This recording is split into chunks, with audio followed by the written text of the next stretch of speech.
Bunga di Batu Cadas. Jilid 6 Part 1. Menyerahlah, berkata orang yang semula mengaku petani dari Sukawati itu, kau memang mempunyai pandangan yang tajam. Kau tidak segera percaya bahwa aku adalah petani dari Sukawati itu. Ki Dipanala sama sekali tidak menjawab. Nah, menyerahlah. Kami akan memperlakukan kau sebaik-baiknya, berkata orang itu pula, serahkan semua barang-barang yang akan kau bawa ke Jati Aking. Ki Dipanala masih tetap berdiam diri. Kau hanya seorang diri. Kau tidak akan dapat mengharapkan bantuan siapapun juga di sini. Aku memang masih melihat, seorang dua orang lewat sebelum kau, jika sekarang masih ada juga yang melihat kita berdiri di sini, mereka tidak akan berani berbuat apapun juga. Aku tidak mengharap siapapun juga, desis Ki Dipanala, aku percaya kepada diriku sendiri. Omong kosong, orang yang mengaku petani, dari Sukawati itu tertawa, suaramu bergetar. Kau sedang ketakutan. Aku adalah lekas seorang prajurit. Adalah suatu anugerah bahwa aku masih tetap hidup setelah tugasku selesai. Dengan demikian maka mati bagiku bukan lagi bayangan yang menakutkan. Tetapi mungkin bagi kalian, karena selama hidup kalian, kalian selalu berbuat dosa, sehingga mati adalah akhir yang paling mengerikan bagi kalian, kalian akan sengsara di akhirat. Tutup mulut, bentak penyamun itu, jangan menakut-nakuti aku dengan kepercayaan tahayul semacam itu. Tidak seorang pun yang dapat berbicara tentang mati. Tidak ada kehidupan setelah mati itu. Jika benar demikian, kenapa aku takut mati, potong Dipanala, apalagi aku percaya bahwa ada kehidupan akhirat yang abadi dan surga yang dijanjikan bagi mereka yang percaya kepada Tuhan yang Maha Suci dan tidak ada sekutu baginya, dan kepercayaan itulah yang membuat aku semakin tidak takut kepada mati. Persetan, sahut penyamun itu, jika kau tidak takut kepada mati, maka kau akan takut menjelang saat-saat matimu, karena kami berempat dapat berbuat apa saja atasmu sebelum kau mati. Aku tidak akan menyerahkan leherku untuk kau jerat, tetapi kau tidak akan berdaya menghadapi kami berempat. Pilihlah. Menyerah, dan aku akan membunuhmu segera, atau kau akan melawan tetapi berakibat sangat buruk di saat menjelang mati. Yang kedua. Tetapi tidak seluruhnya. Aku akan melawan dan membuat kalian menyesal sebelum kalian mati. Omong kosong, salah seorang dari para penyamun yang selama itu mengikuti pembicaraan menjadi sangat marah. Lalu, kita terlalu banyak berbicara. Mari. Kita serat dan kita bunuh segera. Ya, sekarang, sahut yang lain. Ki Dipanala tidak menyahut. Tetapi tiba-tiba kerisnya telah digenggam tangannya. Hampir berbareng keempat orang itu menyerang. Namun Ki Dipanala sudah bersiap meskipun ia masih di atas punggung kudanya. Tetapi ternyata bahwa kejutan-kejutan yang sengaja dilakukan oleh orang-orang itu, membuat kuda Ki Dipanala sukar dikendalikan sehingga kadang-kadang hampir saja ia kehilangan kesempatan untuk menghindar dan menangkis serangan-serangan yang mulai berdatangan. Karena itu, tidak ada cara lain daripadanya adalah turun dari kudanya. Ia sudah tidak melihat lagi kemungkinan untuk menembus kepungan keempat orang itu, karena dua dari mereka berdiri di depan dan dua yang lain di belakang. Sehingga kali ini ia harus benar-benar berkelahi. Tetapi tentu satu atau dua dari orang-orang ini akan melarikan kudaku, berkata Ki Dipanala itu di dalam hati. Tetapi itu lebih baik bagi Ki Dipanala daripada dadanya ditembus ujung pedang. Katanya pula di dalam hati, jika aku berhasil menangkap seorang saja dari keempatnya, maka aku akan dapat mendengar keterangannya dan mencari kuda serta muatannya kembali. Atas perhitungan itulah maka Ki Dipanala pun kemudian meloncat turun dari kudanya. Dengan demikian ia justru merasa menjadi lebih lincah untuk melawan keempat orang yang mengeroyoknya. Ternyata bahwa dugaannya tentang kudanya adalah keliru.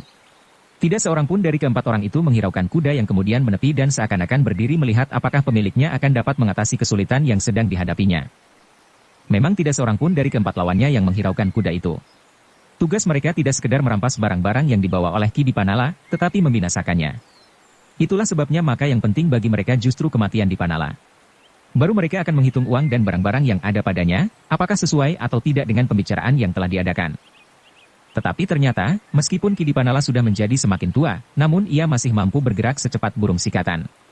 Kakinya dengan ringan melontar-lontarkan tubuhnya dan kerisnya pun menyambar-nyambar dengan dahsyatnya di antara kilatan keempat ujung pedang lawannya. Meskipun pedang lawan-lawannya jauh lebih panjang dari keris Ki Dipanala. Namun kecepatannya bergerak mampu mengimbangi kecepatan keempat ujung pedang yang lebih panjang itu. Demikianlah mereka segera terlibat dalam perkelahian yang sengit. Keempat orang penyamun itu pun segera mengerahkan kemampuan mereka untuk mengatasi kecepatan bergerak lawannya. Namun bagaimanapun juga, ternyata bahwa Ki Dipanala memang tidak dapat mengimbangi keempat lawan-lawannya yang juga cukup berpengalaman. Perlahan-lahan semakin jelas, bahwa tenaganya terpaksa harus diperasnya untuk mempertahankan diri. Tetapi dengan demikian maka tenaga itu pun menjadi cepat surut. Sejenak kemudian, maka Ki Dipanala pun mulai terdesak. Ujung senjata lawannya seakan-akan telah mengurungnya, sehingga ia tidak mendapat kesempatan sama sekali untuk menyerang. Semakin lama semakin terasa olehnya, bahwa senjatanya memang terlampau pendek. Namun demikian tidak terkilas pada Ki Dipanala untuk menyerah. Ia harus bertahan atau menyelamatkan diri. Bukan karena ia takut mati. Tetapi ia harus mendapat keterangan, apakah latar belakang dari penyamun ini sekedar barang-barangnya, atau benar-benar suatu usaha pembunuhan atas dirinya. Jika sekedar perampokan, maka ia harus mendapat keterangan, siapakah yang sudah berkhianat dan memberitahukan kepada para penyamun tentang keberangkatannya dan tentang barang-barang yang dibawanya. Tetapi menilik tingkah laku dan sikap keempat orang itu, maka perhatian pertama dari mereka adalah kematiannya. Dengan demikian, maka Kidipanala kadang-kadang terpaksa mencari jalan untuk melepaskan diri dari kepungan itu. Namun ternyata ia bahwa kepungan itu cukup rapat, sehingga usahanya selalu sia-sia. Akhirnya, tidak ada pilihan lain bagi Kidipanala selain berkelahi sejauh-jauh dapat dilakukan. Jika ia akhirnya harus mati, maka ia harus memberikan bekas pada perkelahian itu. Lawannya pun harus ada yang mati pula bersamanya. Karena itu, maka perlawanan Kidipanala justru menjadi semakin sengit. Ia berkelahi dengan sepenuh tenaga yang ada padanya, meskipun tenaga itu sudah menjadi semakin susut. Selagi Kidipanala tidak lagi dapat melepaskan diri dari kesulitan itu, maka tiba-tiba seseorang telah berlari-lari di atas pematang yang pendek.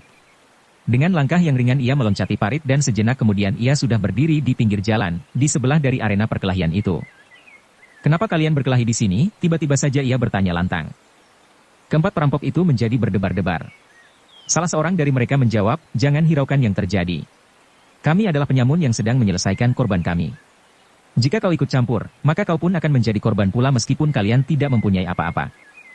"Aku memang tidak mempunyai apa-apa," berkata orang itu, "karena aku kebetulan saja melihat perkelahian ini selagi aku mengikuti arus air untuk mengairi sawah. Tetapi perkelahian yang tidak seimbang ini sangat menarik perhatianku." "Pergilah, aku tidak memerlukan kau," berkata salah seorang perampok itu, "atau kalau mau nonton, nontonlah, bagaimana kami membantai korban kami yang melawan kehendak kami. Kami tidak memerlukan kau, karena baju pun kau tidak mempunyai." Orang itu tidak segera pergi. Bahkan selangkah ia maju mendekat. Katanya, "Sebenarnya aku tidak baru saja datang ke tempat ini. Aku sudah melihat kau sejak senja. Duduk di atas batu dan mengaku dirimu petani dari Sukawati. Itulah yang menarik perhatianku." Keempat orang yang sedang berkelahi melawan Kidipanala itu tanpa mereka sadari telah menghentikan serangan-serangan mereka, meskipun mereka tetap berdiri melingkari korbannya. Dengan bertanya-tanya di dalam hati mereka memandang orang yang justru berjalan mendekat itu. "Aku tertarik pada pakaian dan pengakuanmu kepada Paman Dipanala," berkata orang itu kepada yang berpakaian seperti petani dari Sukawati. "Semula aku menyangka, karena aku hanya melihat dari jarak yang agak jauh bahwa kau benar-benar petani dari Sukawati itu. Itulah sebabnya aku menunggu sejenak dan kemudian berusaha mendekat. Tetapi ketika aku melihat kau menyamun, maka aku memastikan bahwa kau sama sekali tidak ada hubungan dengan petani dari Sukawati itu." "Persetan! Siapa kau?" bentak orang yang mengaku petani dari Sukawati itu. Orang itu tidak menjawab. Tetapi ia melangkah semakin dekat. Dalam keremangan malam, maka semakin dekat, Kidipanala pun menjadi semakin jelas, siapakah orang yang dalang itu. Meskipun ia belum begitu rapat mengenal anak muda itu serapat Raden Juiring, namun akhirnya ia mengenal juga.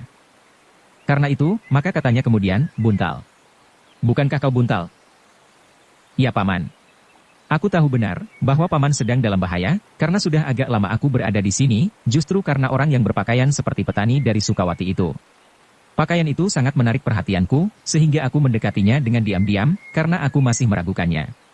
Aku mulai curiga karena orang itu tidak mengetahui kedatanganku, sehingga orang itu pasti tidak mempunyai Aji Sapta Pangrungu, atau jika bukan Aji Sapta Pangrungu maka pendengarannya masih belum terlatih cukup baik untuk menangkap kehadiran seseorang di sekitarnya. Gila, potong orang itu, kau berada pada jarak yang terlampau jauh bagi pendengaran yang bagaimanapun juga tajamnya." "Oh, mungkin begitu. Tetapi akhirnya aku yakin, bahwa Paman Dipanala telah dicegat oleh beberapa orang penyamun di Bulak Jatisari yang panjang ini." "Ya. Aku tidak ingkar. Bukankah aku sudah mengatakan sejak kau datang? Tetapi tentu tidak mungkin bahwa aku harus begitu saja meninggalkan Paman Dipanala yang sedang menghadapi bahaya maut." "Siapa, kau sebenarnya, siapa?" "Paman Dipanala sudah menyebut namaku, Buntal.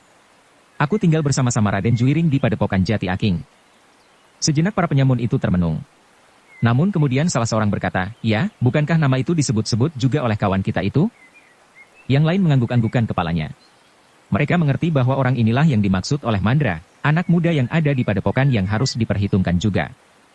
"Ya," sahut yang lain, "anak ingusan ini memang suka mencampuri urusan orang lain," lalu katanya kepada Buntal, "Buntal, aku masih memberimu kesempatan. Aku akan merampok semua milik Kidipanala dan membunuhnya sekali karena sudah melawan kehendakku sejak pertama kali aku memberinya peringatan. Pergilah, atau kalau kau mau nonton, nontonlah." Kemudian katakan kepada Raden Juwiring, bahwa kiriman baginya sudah habis dirampok orang, sedang Ki Dipanala sudah terbunuh di tengah jalan sebagai seorang pahlawan yang mempertahankan tanggung jawabnya. Kau mengerti?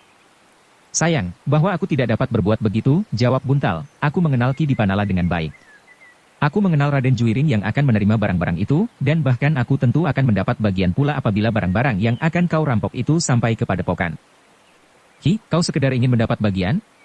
Aku akan memberimu, sahut perampok itu. Itu tidak baik. Aku akan menerima barang-barang yang sudah bernoda darah meskipun jika Ki Dipanala terbunuh, tidak ada yang akan dapat mengatakan dari mana aku mendapatkannya. Tetapi pada suatu saat orang-orang dari Ranakusuman akan mengenal barang-barang itu. Dan aku akan digantungnya pula. Tetapi jika aku menerimanya langsung dari Ki Dipanala, aku dapat memakainya dengan tenang. Diam, bentak orang yang berpakaian seperti petani dari Sukawati, kau mau pergi atau tidak? Buntal menggeleng, tidak. Jika tidak, aku akan membunuhmu. Silahkan. Aku akan membantu Ki Dipanala. Jika aku dapat mengurangi seorang saja dari keempat lawannya, maka Paman Dipanala akan dapat bertempur dengan baik melawan 3 orang di antara kalian. Persetan, tiba-tiba orang yang berpakaian petani itu menggeram, bunuh anak ini. Serahkan Dipanala kepadaku berdua, dan kalian berdua membunuh anak yang gila itu, supaya pekerjaan kita cepat selesai. Setelah anak itu mati dan kau lemparkan ke dalam parit, kita bunuh Dipanala pula. Ya, sahut yang lain, mencampuri persoalan orang lain. Orang-orang itu tidak menunggu lebih lama lagi. Sejenak kemudian mereka sudah berloncatan menyerang. Yang 2 orang menyerang Buntal, dan 2 yang lain menyerang Ki Dipanala. Menurut perhitungan mereka, membunuh Buntal tidak memerlukan waktu sepanjang membunuh Ki Dipanala. Namun baik Buntal, maupun Ki Dipanala sudah siap pula menghadapi segala kemungkinan, sehingga karena itu, maka mereka pun masih sempat mengelakkan serangan-serangan pertama itu, dan membalas dengan serangan-serangan yang tidak kalah cepatnya pula.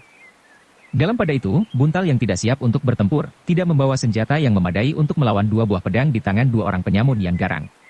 Yang ada padanya hanyalah sebuah parang pembelah kayu yang dibawanya bersama sebuah cangkul ke sawah. Dan parang itulah yang kemudian dipergunakannya untuk bertempur melawan sepasang pedang lawannya. Orang yang menyebut dirinya petani dari Sukawati itu menyangka bahwa 2 orang kawannya akan segera membunuh Buntal. Dengan demikian maka mereka akan segera dapat menyelesaikan Dipanala yang sudah hampir kehabisan tenaga itu. Meskipun ia masih tetap lincah. Tetapi melawan 4 orang, ternyata ia tidak dapat berbuat banyak. Tetapi ternyata perhitungan itu tidak tepat. Meskipun hanya mempergunakan sebilah parang pembelah kayu, namun anak muda yang bernama Buntal itu ternyata memiliki kemampuan yang tinggi. Para penyamun itu tidak mengetahui betapa tekunnya anak muda ini berlatih. Bagaimana Buntal setiap hari berusaha menambah kekuatan jasmaniah dan keprigilan bermain senjata. Karena itulah, maka melawan 2 orang penyamun itu, ia tidak segera dapat mereka kuasai. Bahkan sebaliknya, Buntal sekali-sekali berhasil membuat lawannya menjadi bingung. Dalam pada itu, meskipun tenaga Ki Dipanala sudah susut, tetapi kini seakan-akan ia hanya menghadapi separuh dari lawan-lawannya yang terdahulu. Karena itu, maka ia pun masih juga sempat bernafas. Sekali-kali bahkan ia sempat menyaksikan bagaimana Buntal dengan kekuatannya yang luar biasa kadang-kadang berhasil mendesak lawannya. Setiap benturan senjata, membuat tangan lawannya menjadi sakit dan pedih. Jika Buntal saat itu menggenggam pedang yang kuat, maka ia akan segera berhasil melemparkan senjata-senjata lawannya apabila lawan-lawannya tidak menghindari benturan langsung dengan senjatanya. Kali ini lawan-lawannya lah yang berusaha melepaskan senjata Buntal. Mereka menyangka bahwa parang pembelah kayu itu akan segera terlepas dari tangan anak muda itu. Tetapi yang terjadi adalah sebaliknya. Tangan kedua orang itulah yang menjadi pedih. Sehingga karena itu, selanjutnya mereka telah mencoba menghindari benturan-benturan langsung dengan parang itu. Namun Buntal sendiri menyadari bahwa parangnya sudah mulai pecah-pecah di bagian tajamnya, karena parang itu tidak terbuat dari besi baja yang baik. Tetapi dengan demikian maka tajam parang Buntal itu bahkan seakan-akan menjadi bergerigi mengerikan. Demikian perkelahian di kedua lingkaran itu menjadi semakin seru. Ternyata Ki Dipanala yang hanya melawan 2 orang lagi itu masih juga mampu bertahan. Bahkan kadang-kadang ia masih sempat mendesak lawannya pula. Sekali-sekali ia berhasil menyerang dengan garangnya sehingga hampir saja mengenai sasaran. Namun, kerjasama dari kedua lawannya benar-benar sangat rapi, sehingga setiap kali, Ki Dipanala harus menarik serangannya karena ia harus menghindari serangan dari lawannya yang lain. Meskipun demikian, setelah lawannya tinggal 2 orang, perkelahian itu tidak lagi membahayakan jiwanya, jika ia tidak membuat suatu kesalahan di dalam perlawanannya. Buntal yang masih muda ternyata agak berbeda dengan Ki Dipanala. Bukan saja ia memiliki kekuatan yang sangat besar, tetapi keringat yang mulai membasahi tubuhnya, membuatnya semakin panas. Apalagi setiap kali kedua lawannya.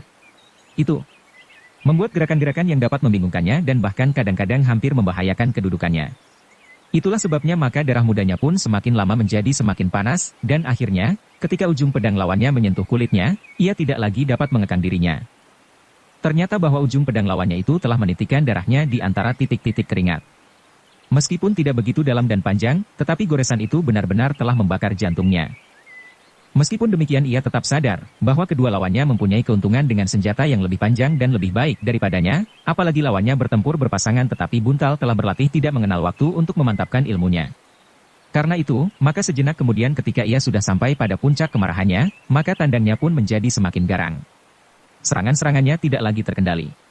Tangannya yang terjulur tidak lagi ditariknya jika ia melihat lawannya menyeringai.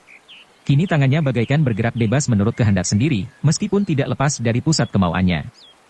Demikianlah akhirnya Buntal semakin sering dapat menguasai lawannya. Semakin lama semakin nyata, sehingga kedua lawannya hampir tidak sempat melakukan perlawanan sebaik-baiknya selain meloncat-loncat surut. Dalam pada itu, jika Kidipanala menghendaki, kesempatan untuk melepaskan diri kini sudah terbuka luas. Tetapi Kidipanala tidak mau melakukannya lagi, karena di antara perkelahian itu terdapat Buntal. Dengan demikian, maka ia pun telah mengambil keputusan untuk bertempur terus bersama-sama dengan anak muda yang telah menolongnya itu. Tetapi keadaan Kidipanala sudah menjadi semakin baik. Ia dapat bertahan dari serangan-serangan kedua orang lawannya bagaimanapun juga mereka berusaha. Bahkan sekali-sekali ia masih sempat melihat di dalam keremangan malam, Buntal melontarkan diri dengan kecepatan yang mengagumkan, menyerang kedua lawannya berganti-ganti. Ternyata bahwa kedua lawan Buntal itu tidak dapat bertahan lebih lama lagi. Mereka benar-benar mendapat lawan yang tidak terduga-duga. Mereka yang menyangka bahwa untuk membunuh anak muda itu tidak diperlukan waktu yang lama, tetapi ternyata bahwa dua orang itu justru semakin lama menjadi semakin terdesak. Dalam pada itu, orang yang mengaku dirinya petani dari Sukawati itu harus mengambil langkah untuk mengatasi kesulitan ini. Karena itu, maka dengan tergesa-gesa ia kemudian berkata kepada seorang kawannya yang berkelahi bersama-sama melawan Kidipanala, bantulah kedua kawan-kawanmu itu untuk mempercepat kerja mereka. Bunuh saja anak itu tanpa belas kasihan karena ia sudah mengganggu tugas kami. Serahkan Kidipanala kepadaku. Seorang kawannya itu ragu-ragu sejenak. Namun kemudian dilepaskannya Kidipanala dan ia pun segera bergabung dengan kedua kawannya yang lain. Dengan demikian maka orang yang menyebut dirinya petani dari Sukawati itu harus bertempur melawan Kidipanala seorang lawan seorang. Betapapun beratnya ia harus berusaha bertahan, meskipun hanya sekedar berloncat-loncatan. Ia berharap bahwa tiga orang kawannya itu akan segera dapat menyelesaikan anak muda yang bernama Buntal itu. Namun kemarahan Buntal menjadi kian memuncak. Ia sama sekali tidak gentar menghadapi tiga orang lawan. Bahkan seakan-akan ia mendapat kesempatan untuk berlatih menghadapi bahaya yang sebenarnya. Bukan sekedar latihan-latihan di dalam sebuah bangsal yang tertutup rapat, bersama dengan orang-orang yang setiap hari sudah diketahui tingkat ilmunya dan yang berkembang bersama-sama. Ternyata bahwa Buntal mampu bertahan melawan ketiga orang itu. Bahkan ketika ia mengerahkan segenap kemampuannya, masih tampak bahwa ia kadang-kadang memiliki kesempatan untuk menguasai perkelahian itu meskipun dengan susah payah, karena lawan-lawannya pun telah memeras segenap kemampuan mereka untuk segera menghentikan perkelahian. Tetapi agaknya kedua belah pihak tidak segera berhasil. Kedua belah pihak seakan-akan memiliki kesempatan yang seimbang. Tetapi petani yang menyebut dirinya berasal dari Sukawati itulah yang kemudian mengalami kesulitan karena ia harus melawan Kidipanala seorang diri. Meskipun Kidipanala sudah menjadi semakin tua, tetapi bahwa ia bekas seorang prajurit yang memiliki kemampuan yang tinggi masih tampak pada sikap dan tata geraknya. Apalagi agaknya Kidipanala tidak mau melepaskan peluang itu, selagi ia mendapat kesempatan. Karena itulah maka ia justru berusaha segera mengalahkan lawannya, sebelum ketiga orang penyamun yang lain dapat mengalahkan Buntal. Tetapi baik yang berkelahi melawan Kidipanala, maupun yang bertempur bertiga melawan Buntal, sama sekali tidak ada tanda-tanda bahwa mereka akan dapat memenangkan perkelahian itu. Itulah sebabnya penyamun yang menyebut dirinya petani dari Sukawati itu harus menyadari keadaannya. Ia tidak boleh mengingkari kenyataan itu. Bahwa pada suatu saat, maka dirinya pasti akan dikalahkan oleh Kidipanala. Kemudian ketiga kawannya itu pun seorang demi seorang akan berjatuhan. Tentu tidak menyenangkan digantung di alun-alun karena aku telah menyamun utusan Pangeran Ranakusuma, berkata penyamun itu di dalam hatinya, dan terlampau sulit bagiku untuk mengaitkan diriku dengan Raden Rudira. Dengan mudah ia akan dapat ingkar, dan justru menuduhku telah memfitnahnya. Berbagai pertimbangan di kepala penyamun itu, agaknya telah mendorongnya untuk mengambil suatu sikap. Daripada ia harus mengalami siksaan untuk mengaku siapakah yang telah memerintahkannya, jika tidak, dari siapa ia mengetahui bahwa Dipanala membawa barang-barang berharga, dan kemudian digantung di alun-alun, maka lebih baik bagi mereka untuk melarikan diri. Kemungkinan itulah satu-satunya yang dapat ditempuh dalam keadaan seperti ini, selagi kekuatan mereka masih utuh, sehingga sambil melarikan diri, mereka masih dapat melawan sejauh-jauh dapat dilakukan apabila kedua lawannya mengejarnya. Akhirnya, penyamun yang berpakaian seperti seorang petani itu mengambil keputusan bahwa mereka harus lari. Karena itu, maka ia pun segera memberikan isyarat dengan sebuah suitan yang nyaring agar kawan-kawannya melepaskan lawannya. Demikianlah, maka seperti berebut dahulu, para penyamun yang tidak dapat mengingkari kenyataan itu berloncatan menjauhi lawannya, dan kemudian bersama-sama melarikan diri meninggalkan calon korbannya yang gagal. Tetapi ternyata bahwa buntal tidak melepaskan mereka begitu saja. Dengan serta-merta ia meloncat dan menerkam salah seorang penyamun itu, yang justru baru saja melepaskan Ki Dipanala dan berlari tidak jauh dari buntal menyusul kawan-kawannya. Sejenak mereka berguling-guling. Namun buntal tidak mau melepaskannya. Dengan sekuat tenaganya, penyamun yang mengaku dirinya sebagai petani dari Sukawati itu mencoba melepaskan diri. Tetapi kejutan-kejutan yang tiba-tiba, dan yang karena itu telah membantingnya ke tanah, telah melepaskan senjatanya dari tangannya. Karena itu yang dapat dilakukannya adalah melawan buntal dengan tangannya. Tetapi buntal pun cukup tangkas. Sebuah pukulan mengenai tengkuk orang itu, sehingga pandangan matanya pun kemudian menjadi berkunang-kunang. Hampir saja ia menjadi pingsan. Namun dengan demikian, maka kekuatannya pun bagaikan lenyap sama sekali. Selagi ia bertahan agar matanya tidak menjadi gelap sama sekali, buntal telah berhasil memilin tangannya ke punggungnya dan menekan tubuhnya pada tanah berbatu-batu. Dalam pada itu, kawan-kawannya yang sedang berlari sejenak berhenti termangu-mangu. Tetapi mereka melihat Ki Dipanala telah siap untuk melawan mereka. Apalagi ketika mereka melihat kawannya itu sama sekali tidak berdaya. Karena itulah maka mereka menganggap bahwa lebih baik lari menyelamatkan diri daripada ikut tertangkap seperti kawannya yang seorang itu.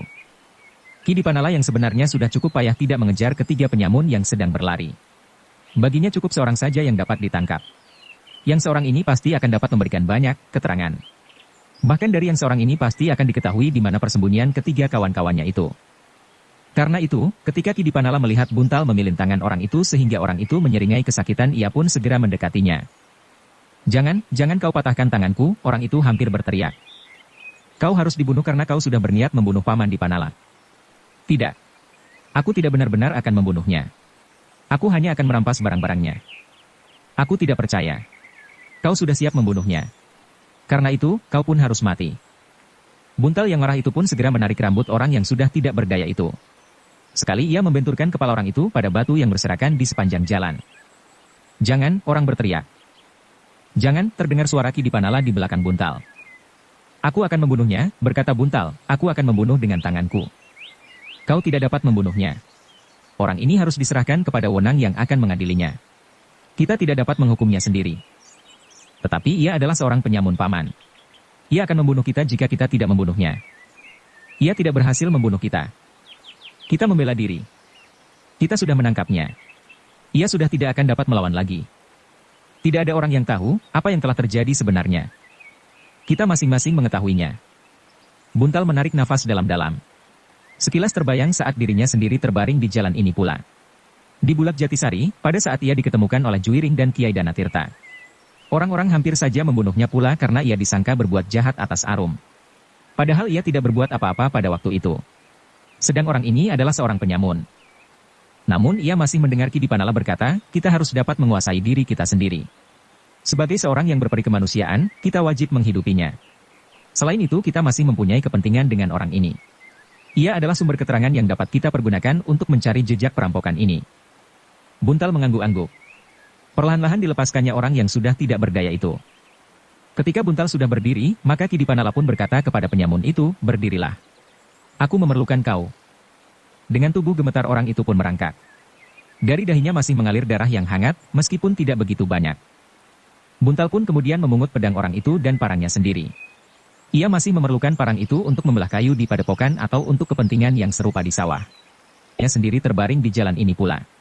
Di Bulak Jatisari, pada saat ia diketemukan oleh Juwiring dan Kiai Danatirta. Orang-orang hampir saja membunuhnya pula karena ia disangka berbuat jahat atas Arum. Padahal ia tidak berbuat apa-apa pada waktu itu. Sedang orang ini ada cepat berdiri, berkata Ki Dipanala, kita akan meneruskan perjalanan ini ke Jati Aking. Kau akan tinggal semalam di sana. Besok kau akan aku bawa ke Surakarta, dan aku serahkan kepada yang berwenang mengadilimu. Tetapi sebelumnya aku ingin tahu, siapa kau dan siapakah yang menunjukkan kepadamu tentang barang-barang dan uang yang aku bawa. Orang itu sama sekali tidak menyahut. Dengan lengan bajunya ia mengusap darah yang meleleh di dahinya. Cepat. Kita akan segera meneruskan perjalanan, Jati Aking sudah dekat. Tertatih-tatih orang itu berdiri. Badannya masih terasa lesu dan lemah. Tangannya terasa sakit bukan buatan karena buntal benar-benar hampir mematahkannya. Kita berjalan, berkata Ki Dipanala, kita tidak akan berbicara di sini tetapi di Jati Aking. Orang itu ragu-ragu sejenak. Namun buntal mendorongnya sambil berkata, cepat, sebelum aku mendorongmu dengan ujung pedang berterima kasihlah bahwa kau masih tetap hidup, tetapi aku tidak tahu apa-apa. Jangan berkata sekarang. Kita akan berbicara di padepokan Jati Aking. Orang itu terdiam. Ketika ujung pedangnya sendiri yang kini berada di tangan buntal menyentuh punggungnya, maka ia pun berjalan dengan langkah yang sangat berat. Ambil tudung kepalamu, berkata buntal, kemudian, supaya lengkap pakaianmu. Pakaian petani dari Sukawati. Bukan maksudku, sahut orang itu gemetar, aku hanya ingin menakut-nakuti Ki Dipanala. Ambillah. Orang itu pun segera membungkuk mengambil tudung kepalanya yang terjatuh di tengah-tengah jalan. Adalah di luar dugaan siapapun, bahwa sesuatu yang mengejutkan telah terjadi. Ketika orang yang membungkukkan badannya mengambil tudung kepalanya itu berdiri tegak, maka tiba-tiba saja ia memekik tinggi. Sejenak tubuhnya terhuyung-huyung, sehingga buntal dengan serta-merta menangkapnya. Kenapa? Bertanya Ki Dipanala. Orang itu mengerang sekali. Namun kemudian tubuhnya menjadi tidak berdaya. Panah ini paman. Panah. Nya. Dan keduanya dengan mata terbelalak melihat sebuah anak panah menancap tepat di dada orang itu. Gila, teriak Ki Dipanala. Sudah tidak akan dapat melawan lagi. Buntal tidak berkata apapun juga. Diletakkannya orang itu, kemudian ia pun meloncat berlari ke arah anak panah itu dilepaskan. Buntal, jangan, teriak Ki Dipanala, berbahaya bagimu. Tetapi buntal tidak menghiraukannya. Ia berlari terus sambil berloncatan di tanggul parit, untuk menghindari bidikan anak panah atas dirinya. Tetapi terlambat. Sebelum Buntar menemukan seseorang di dalam kegelapan, ia melihat dua sosok bayangan di kejauhan menghilang ke dalam gerumbul. Ia masih akan mengejar terus. Namun sejenak kemudian derap dua ekor kuda yang meluncur dari balik gerumbul itu telah memecah sepinya malam. Gila, teriak Buntal seorang diri. Di saat ia dapat mengerti betapa pentingnya orang yang ditangkapnya itu bagi keterangan seterusnya, maka seseorang telah membunuhnya dengan licik sekali. Sambil mengumpat-umpat Buntal berlari-lari kembali mendapatkan orang yang telah terbaring di tanah. Diam. Meskipun masih terdengar nafasnya satu-satu, tetapi orang itu hampir sudah tidak memiliki kesadaran akan dirinya lagi. Sambil menempelkan mulutnya di telinga orang itu, Ki Dipanala berkata, sebutkan, siapakah yang telah menyuruhmu mencegat aku? Tentu orang yang membunuhmu itu. Aku berjanji akan mencarinya dan membalas dendam bagimu. Yang terdengar hanyalah desah nafas yang semakin lambat dan tidak teratur. Apakah kau masih dapat mendengar suaraku? Desak Ki Dipanala, sebut saja namanya. Aku akan berbuat sesuatu untukmu dan untuk diriku sendiri. Orang itu mencoba menggerakkan bibirnya. Tetapi ia hanya mampu menyeringai dan berdesah. Kemudian sebuah tarikan nafas yang panjang. Sesaat kemudian maka orang itu pun telah melepaskan nafasnya yang terakhir. Ia sudah mati, desis Ki Dipanala. Buntal menggeretakkan giginya. Bukan saja ia ikut merasa kehilangan kemungkinan untuk mengetahui siapakah orang ini sebenarnya, tetapi ia juga merasa tersinggung oleh perbuatan pengecut itu. Dengan wajah yang tegang Buntal menyaksikan Ki Dipanala menarik anak panah dari tubuh orang itu, dan kemudian memperhatikannya dengan saksama. Tetapi di dalam gelapnya malam ia tidak dapat menemukan sesuatu pada anak panah itu. Karena itu maka katanya, aku akan membawa anak panah ini. Buntal mengerutkan keningnya. Ia tidak begitu memperhatikan anak panah itu, karena perhatiannya tiba-tiba saja tertarik kepada kuda Ki Dipanala yang justru sedang mengunyah rumput yang segar. Tetapi niatnya meminjam kuda itu untuk mengejar orang-orang yang lelah membunuh penyamun itu dengan licik diurungkannya karena ia menyadari bahwa pada kuda itu tersangkut barang-barang yang bernilai dan uang. Buntal tersandar ketika Ki Dipanala memanggilnya dan berkata, marilah kita bawa orang ini ke padepokanmu. Baik, Paman.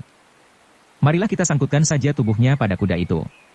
Kita akan melaporkannya besok kepada Ki Demang di Jatisari, agar ada kesaksian atas peristiwa yang baru saja terjadi. Demikianlah mayat orang itu pun kemudian disangkutkannya pada kuda Ki Dipanala, setelah barang-barang yang akan diserahkan kepada orang-orang di padepokan Jati Aking disisihkan, agar tidak bernoda darah. Di dalam keremangan malam, Ki Dipanala dan Buntal berjalan menuntun kuda yang membawa mayat penyamun yang terbunuh itu. Beribu-ribu pertanyaan bergulat di dalam hati mereka. Dan adalah tiba-tiba saja Buntal itu bertanya, siapakah orang yang membunuh penyamun ini, Paman? Apakah ia ingin menolong kita, atau sebaliknya? Sebaliknya Buntal, jawab Ki Dipanala, orang itu pasti berhubungan rapat dengan penyamun ini. Bahkan menurut dugaanku, orang itulah yang telah menyuruh penyamun ini merampok dan membunuhku. Jika demikian, kenapa ia tidak membunuh Paman saja dengan anak panahnya? Mungkin aku berdiri di balik orang yang terbunuh itu, sehingga seolah-olah aku telah dilindunginya tanpa sengaja. Tetapi mungkin atas dasar perhitungan yang lain. Jika ia membunuh aku, maka kau akan dapat bertindak cepat.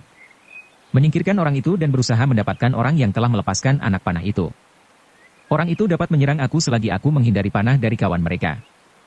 Kau dapat melumpuhkannya dengan cepat, tanpa membunuhnya dan melemparkannya ke dalam parit atau di balik pematang.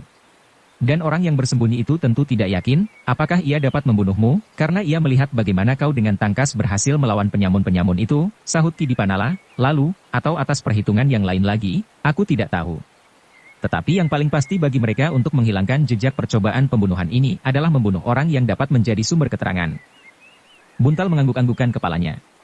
Sejenak ia merenungi kata-kata Kidipanala itu. Namun tiba-tiba langkah mereka tertegun ketika dari arah yang berlawanan mereka melihat sebuah bayangan hitam mendekat. Semakin lama semakin dekat. Namun agaknya bayangan itu pun menjadi ragu-ragu. Langkahnya diperlambat dan sikapnya menjadi sangat berhati-hati. Siapa? Buntallah yang bertanya pertama-tama. Buntalkah itu? Terdengar orang itu justru bertanya. Ya, aku. Aku mengenal suaramu. Kakang Juwiring. Aku juga mengenal suaramu. Aku datang bersama Paman Dipanala. Oh, bayangan yang ternyata adalah Raden Juwiring itu pun kemudian menjadi semakin dekat, lalu, kami di Padepokan menjadi cemas karena kau terlalu lambat pulang.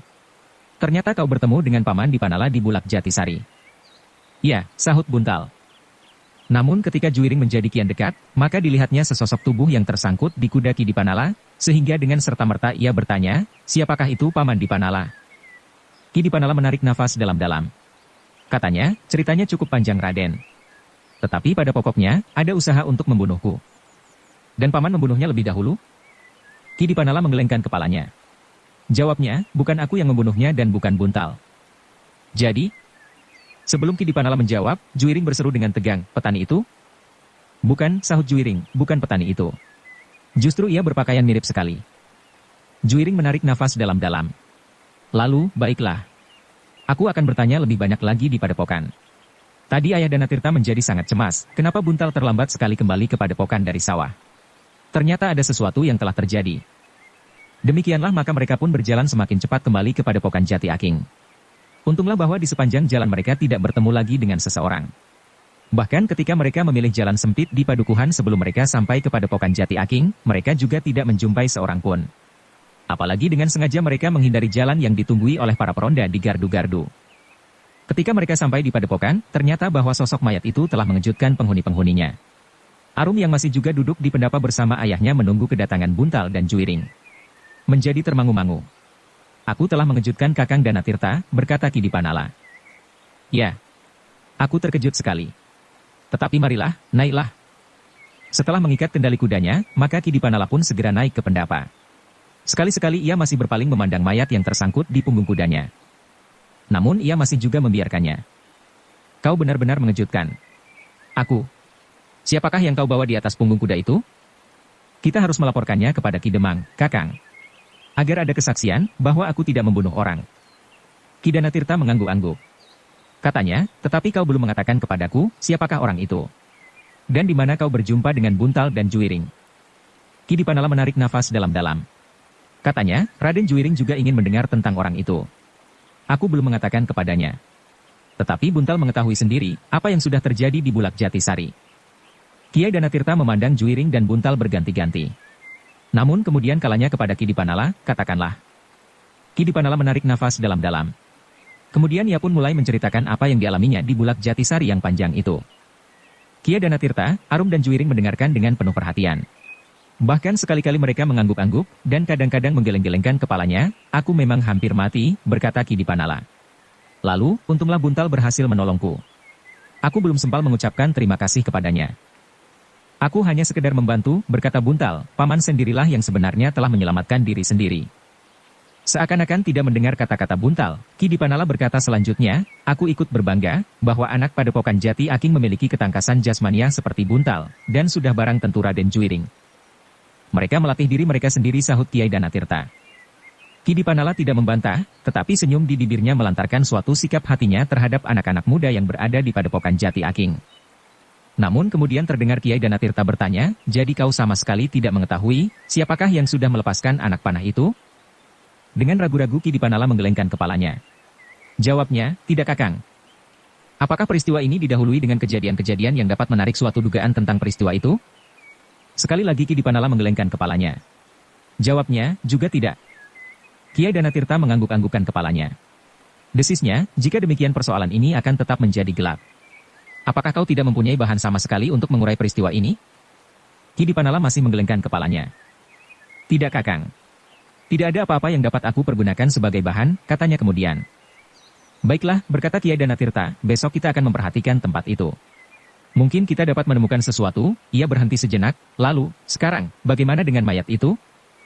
Aku akan membawanya kepada Ki Demang agar aku tidak mendapat tuduhan yang bukan-bukan, sahut Ki Dipanala. Baiklah. Buntal akan menyertaimu. Aku akan ikut serta dengan Paman Dipanala, berkata Raden Juwiring. Kiai Danatirta berpikir sejenak. Kemudian jawabnya, pergilah. Kalian dapat menjelaskan apa yang sebenarnya terjadi. Demikianlah maka mereka bertiga pun segera pergi ke Kademangan meskipun malam menjadi semakin malam.